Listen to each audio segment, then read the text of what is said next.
Modern-day prophecy, obeying God's voice when others don't understand. When people hear the word prophecy, their minds often run back to Isaiah, Jeremiah, or John the Revelator. But prophecy isn't just a word from the past, God is still speaking today. And here's the truth, modern-day prophecy doesn't always come from pulpits, preachers, or those with titles. Sometimes it comes through ordinary people, scarred, humbled, but willing to say, "Yes, Lord, send me." My story as prophecy. I was broken, addicted, and running from God. I even gave up my kids because I believed I couldn't protect them from the chaos of my life. Behind jail walls, I thought my story was over. But God had other plans. In jail, I picked up a Bible, met Jesus, and realized He wasn't done with me. He didn't just save me, He gave me a voice. Now, my testimony itself speaks prophetically. If God can redeem me, He can redeem you too. That's prophecy in action. It's not always predicting the future.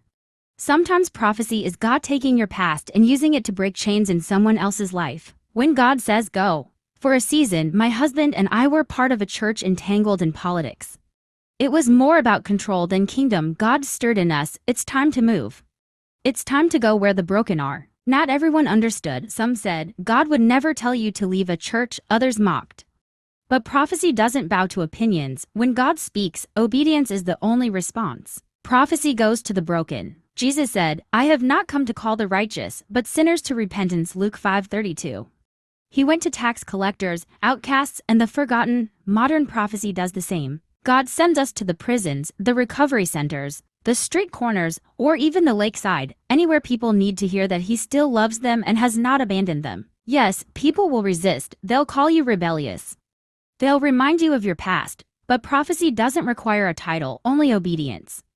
Noah looked crazy building an ark. Jeremiah wept for a city others ignored. John the Baptist looked wild in the wilderness. Yet every one of them was right where God wanted them. The call remains. Prophecy today isn't about chasing signs or claiming status.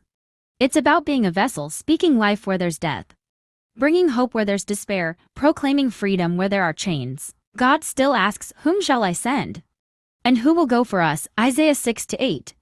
And He still waits for the answer, "Here I am, Lord, send me." Prophecy is alive today. It may not always look the way people expect, but when God speaks, He calls us to obey, even when others don't understand. Because prophecy isn't about man's approval. It's about God's voice and the courage to follow it wherever it leads.